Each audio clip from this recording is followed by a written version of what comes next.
Hey guys, Master Chew here. Hey, I'm wanting to make this video. This is going to be a video response for Firearm Patriot.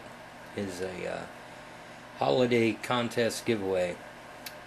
Now, basically, what he wanted us to do is make a video response and tell why or what firearm we think that the military should change over to from the Beretta, or if we think they should keep the Beretta.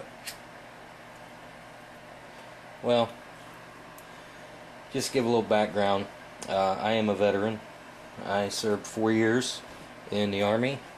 I was in the infantry. The only time I came into contact with the Beretta was cleaning the lieutenant's pistol, and he didn't feel like it. So I can't really say anything about, good or bad about the Beretta. I just don't know. I've never fired one.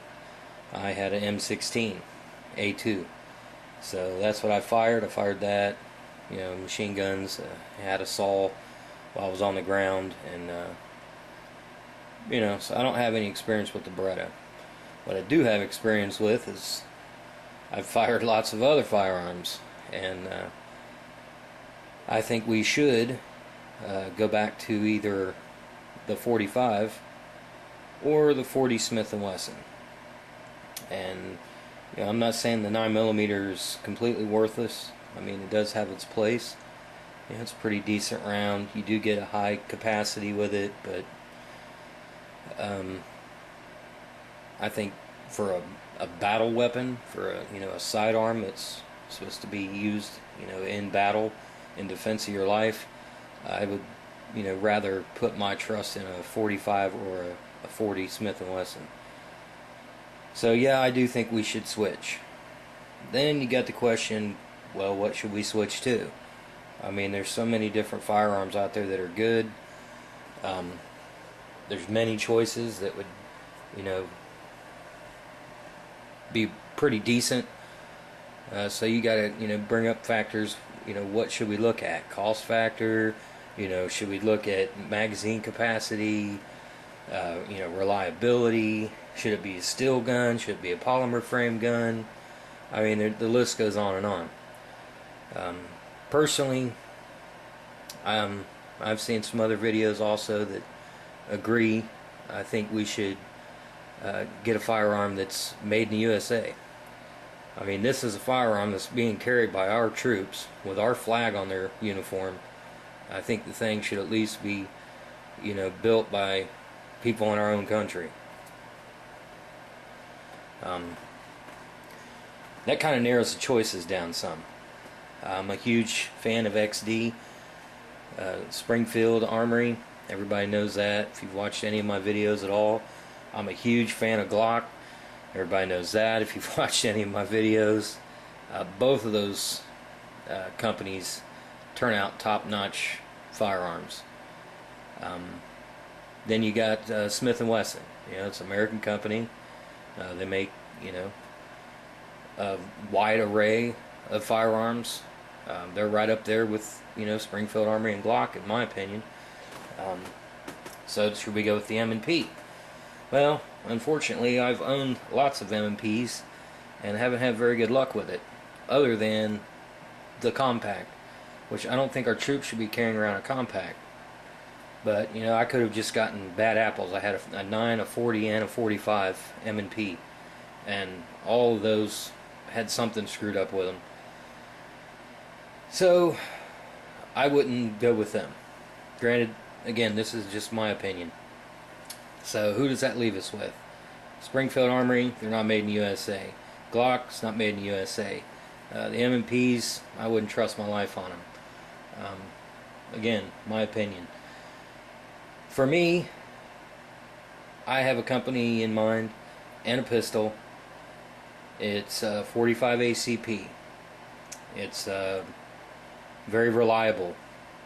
It has a good track record. Granted, it is a newer firearm. They're manufactured in the United States. Big bonus right there. They have a large magazine capacity, even though it's a 45 ACP. And also, the firearm I'm thinking of is ambidextrous, just like the Beretta, what our troops carry now. So they wouldn't have to learn anything new on that. It has all ambidextrous controls, good for lefties, righties. It's 45 ACP, high mag capacity. So without further ado, FNH. Yes, I know. It's not an American company. But they are manufactured in America. At least these are. This is, I don't know if you can see that, FNH USA, Fredericksburg, Virginia, made in the USA. That is the FNH FNP USG 45. And right there, the Army's going to love it because they love acronyms, and this has got acronyms all over it. This is an awesome pistol. Yes, it's a 45, but it doesn't have that much kick. I mean, the recoil is very manageable on this pistol. I absolutely love it. Every time I shoot it, I'm amazed that I don't shoot it more often. It's just so easy to fire. It points well. It's got kind of like a 1911 grip on it. Very nice rugged grip. Nice, texture on it. If your hands get wet, you can still hold on to this bad boy. Now let me just go ahead, show everybody. Nothing in the magazine. Trying to do this from behind the camera. Nice polished feed ramp, nothing in there. Here's the controls. Yes, it's on fire now. You got the safety, push it up. Come down twice, there's your decock. Just like a Beretta. These things are easy to take down. Like I said, ambidextrous mag release, slide stop, 3-position safety, all on the same side, or both sides. So that's nice. And then something you don't get with most 45s, 15-round mag capacity. That is a lot of firepower right there. It is a little heavy, but I don't think it's any heavier than the Beretta. I mean, I haven't looked up any specs on it, but it's not like, overly heavy, like it's, horrible. And the fact that this was already made for our troops when they were having the trials, that's why it has the USG name on it, on this particular pistol. I mean, it's ready to go. This one here is, like I said, the USG model.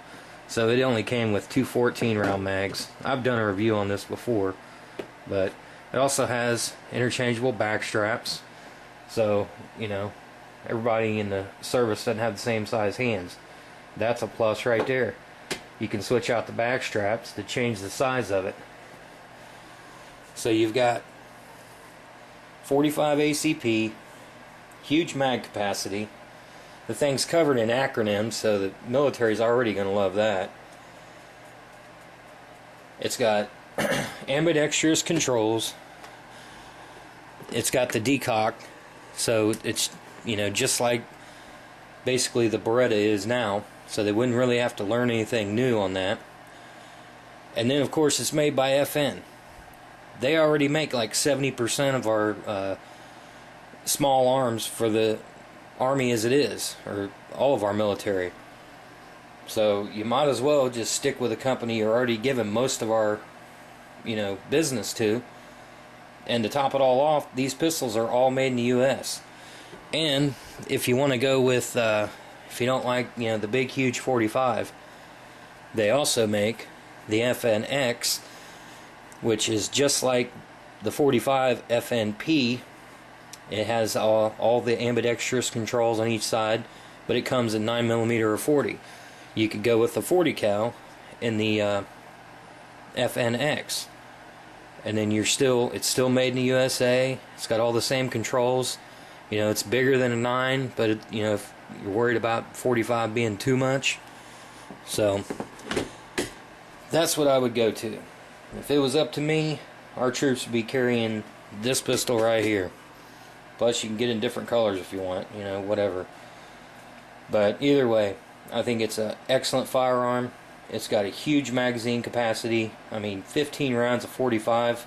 I'd take that over, 19 rounds or whatever the Beretta holds any day in 9mm.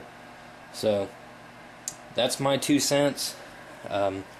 Just like to say thanks to Firearm Patriot for having this contest, and I wish everybody good luck in the contest, and you guys stay safe out there.